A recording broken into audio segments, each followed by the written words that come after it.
सलाम, नमस्ते, सत श्री अकाल। मैं हूं रजा और आप देख रहे हैं रजाग्राफी। राफेल घोटाले की आखिरकार जांच शुरू हो गई है।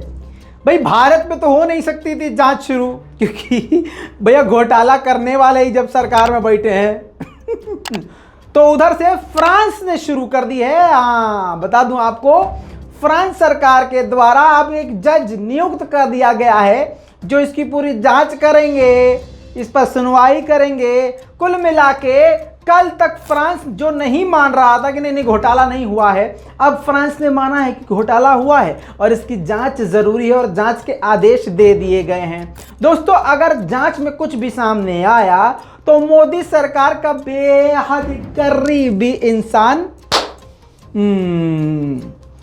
पकड़ा जाएगा बहुत अच्छे तरीके से और उच्च लेवल का, क्योंकि राफेल की डील के दौरान बिचौलिए ने खूब पैसा खाया।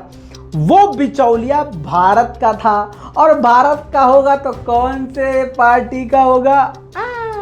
कीचड़ में जो खिलता है, क्या कहते हैं उसको, कीचड़ में, भाजपा का। हाँ, भाजपा का वो आदमी होगा। समझ रहे हैं? करोनोलॉजी समझ लीजिए। दोस्तों, 2016 में राफेल का डील हुआ था भारत और फ्रांस के बीच में। इस डील के दौरान, इस डील में दलाल ने 8 करोड़ रुपए खाए थे, उसको मिले थे। दोस्तों, इसका खुलासा आपको क्या लगता है गोदी मीडिया करेगी? भाग, यहां का कोई मीडिया है? गू फेंक देते हैं, भाजपाई गू खाने शुरू कर देते हैं। उनको ऐड मिलता है, पैसा मिलता है, भाजपा से सपोर्ट मिल जाता है, सरकार से सपोर्ट मिल जाता है, तो इसीलिए सब समझ में आ रहा है अब यार। और सारे देशवासी ये सब याद रखेंगे, ये याद रखना। दोस्तों, इसका खुलासा फ्रांस की मीडिया ने किया था, जो कि अब सामने आ चुका है। फ्रांस के पब्लिकेशन मीडिया पार्ट ने अपनी एक रिपोर्ट में दावा किया था कि 2016 में जब भारत फ्रांस के बीच राफेल लड़ाकू विमान को लेकर समझौता हुआ, उसके बाद दसों, ये जो कंपनी है दसों, ये राफेल बनाने वाली फ्रांस की कंपनी है भाई, तो कंफ्यूज मत होना। तो दसों ने भारत में एक बिचौलिए को ये राशि दी थी। साल 2017 में दसों ग्रुप के अकाउंट से 50,08,925 यूरो गिफ्ट टू क्लाइंट के नाम से ट्रांसफर हुए थे। जी हाँ दोस्तों, गिफ्ट टू क्लाइंट। जिसके बाद कंपनी ने सवालों का जवाब नहीं दिया और जवाब अभी तक नहीं दे पाई, जिसके बाद फ्रांस सरकार बुरी तरह से घिर चुकी है। अब लेटेस्ट बात यह है कि फ्रांस के मजिस्ट्रेट ने जांच शुरू कर दी है। मजे की बात तो यह है कि इमैनुअल मैक्रोन वहां के राष्ट्रपति से और पूर्व राष्ट्रपति से भी पूछताछ की जाएगी। वाह मोदी जी वाह, इतना बड़ा घोटाला कि विदेश में ही बम फोड़ डाला। जिस फ्रांस में कभी घोटाला नहीं हुआ, वहां भी भाजपाइयों ने घोटाला करवा डाला। भाजपाइयों ने घोटाला करवा डाला। मजा आया? आगे सुनिए। दोस्तों, राफेल डील पर फ्रांस में जांच शुरू हो गई। फ्रांस की पब्लिक प्रोसिक्यूशन सर्विस PNF के मुताबिक जांच के लिए एक जज नियुक्त किया गया है। 14 जून को मजिस्ट्रेट ने जांच शुरू कर दी है। फ्रेंच मीडिया पार्ट के मुताबिक PNF ने कहा है कि डील में भ्रष्टाचार के अलावा पक्षपात के आरोपों की भी जांच की जाएगी। वाह मोदी जी वाह।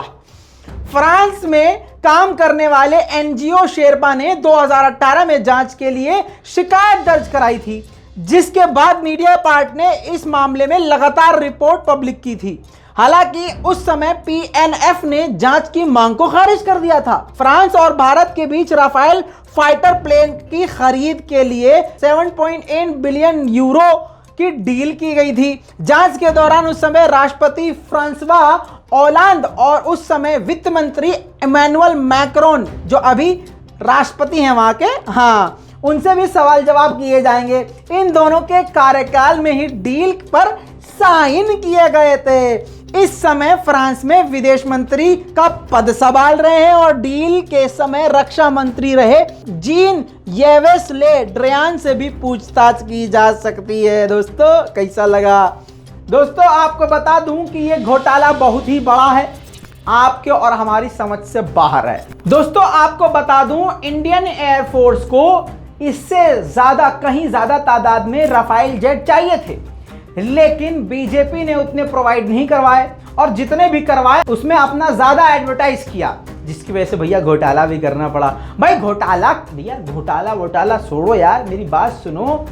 पैसा की जरूरत होता है देश को चलाने के लिए।